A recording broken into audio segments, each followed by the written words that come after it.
juin 1936, des millions d'hommes et de femmes, durement atteints par la misère et la crise, quittent le travail.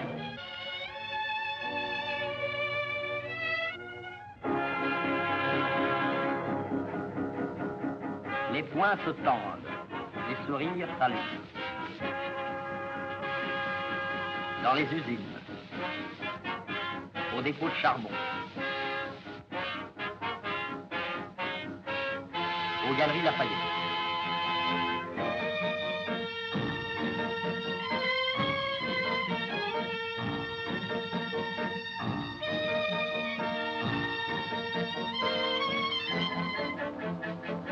Les patrons sont très étonnés de ce qui leur arrive.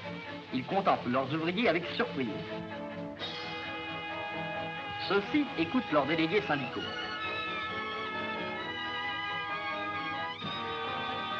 Voici la déléguée d'un grand magasin.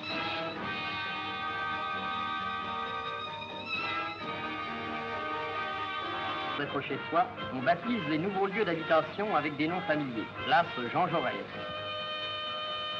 avenue Léon Blum, square Marcel Cachin.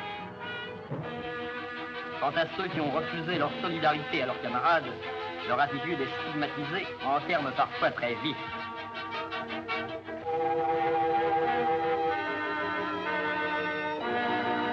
Les problèmes de la nourriture sont résolus par la solidarité des organisations et des municipalités ouvrières. La corvée de patates.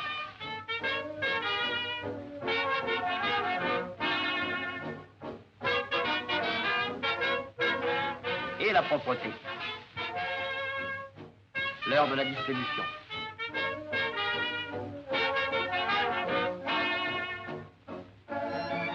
Chacun sa part.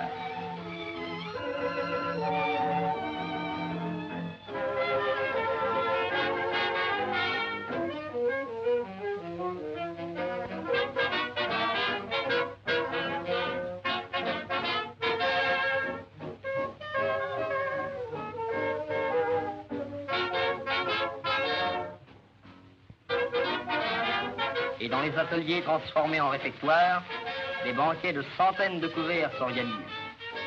Les individualistes mangent en famille sous leur tente, poétiquement plantée dans une cour d'usine. Banquet au studio Éclair.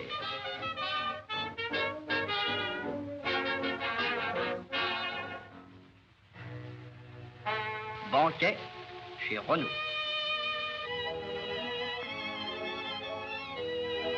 Les enfants qu'on a amenés voir le père en profitent.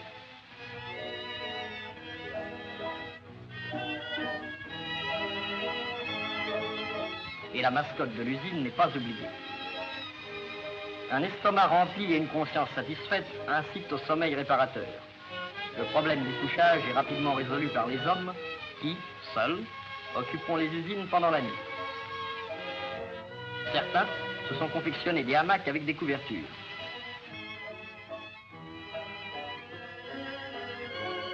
Et le réveil se fait sous le signe de la bonne humeur.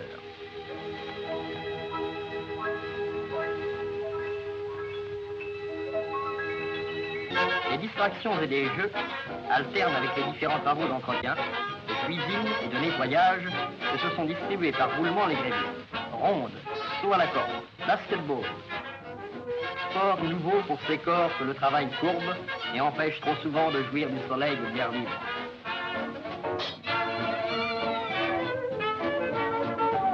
Course cycliste aux usines Renault.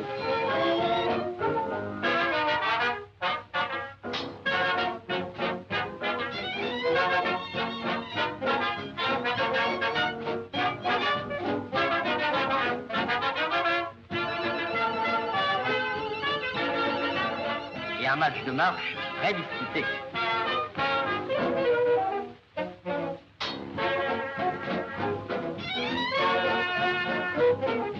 Ailleurs, la Java, au son de l'accordéon, entraîne les couples grévistes. Au cinéma Tirage Maurice.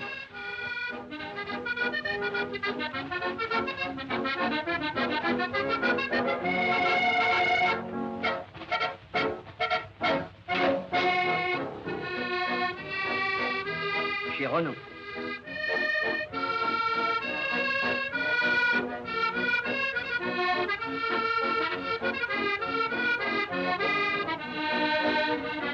Au studio de Joinville, on danse. Regardez ce brave comptable qui s'en donne à cœur joie. La danse du ballet.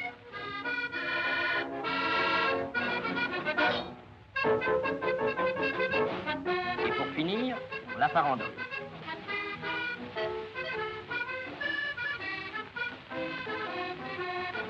Billard, fléchettes, programmes artistiques complets.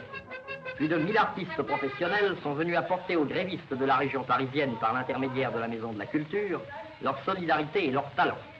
Les amateurs se risquent aussi sans crainte du crochet.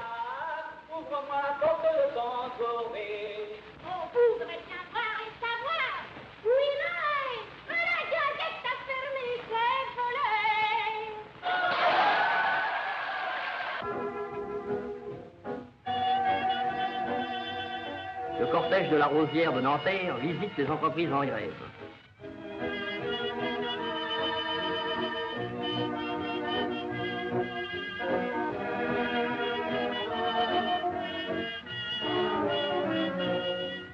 Ailleurs, nous avons la bonne fortune de filmer le mariage de deux jeunes grévistes à qui toute l'usine a réservé une fête magnifique.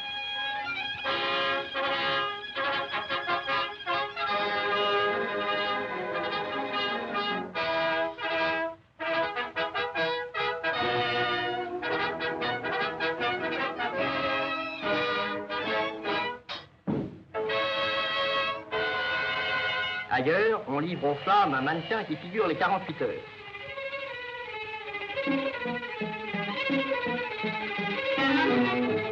Et l'on vend, après jugement, quelques effigies de ceux qui brûlent pour de vrai les autobus. Le couteau de cuisine qui brille entre leurs dents ne laisse aucun doute sur la férocité des bourreaux.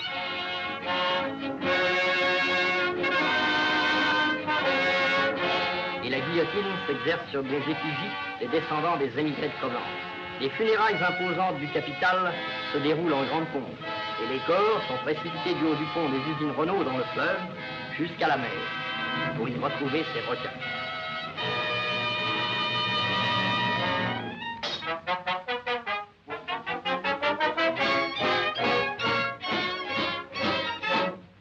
Victoire, 8 millions de salariés obtiennent satisfaction.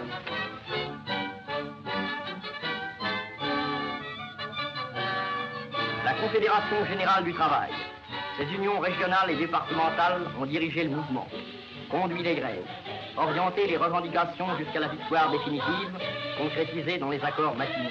La Confédération Générale du Travail est passée en 3 mois de 1 million d'adhérents à plus de 5 millions de syndiqués. Dans l'ordre, la paix, la discipline, avec l'aide du gouvernement du Front populaire, elle a apporté à la classe ouvrière de notre pays des avantages considérables. Semaine de 40 heures, congés payés, réajustement des salaires, délégués syndicaux, conventions collectives. C'est la victoire du travail organisé contre l'anarchie et la misère, la possibilité pour des millions de travailleurs de vivre mieux, de se développer et de s'instruire dans une France unie et libre. Victoire. Voici Cotte, député de Billancourt, aux usines Renault, et à la sortie des usines en tête des grévistes.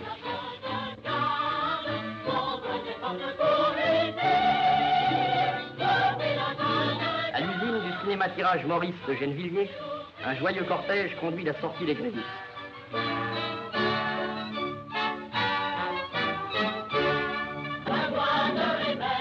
Autre cortège aux studios éclairs d'Épinay, où l'on acclame les délégués syndicaux de l'entreprise. Et d'autres cortèges encore. Encore un capital bien malade qu'on porte sur une civière. Et des fleurs. Et d'autres sorties encore. Et les défilés spontanés qui se forment à travers les rues au son des fanfares. Pancartes, bannières, drapeaux et poings tendus. Par usine, par atelier, par spécialité, ils marchent avec la victoire dans leur cœur.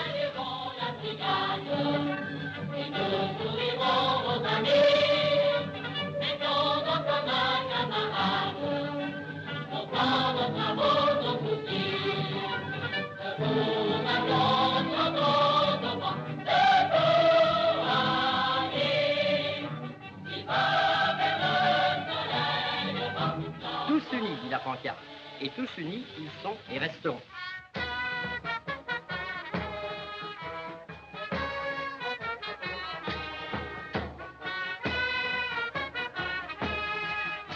près de Pierre Cotte, Maurice Thorez, Henri Darbus, Léon Blum.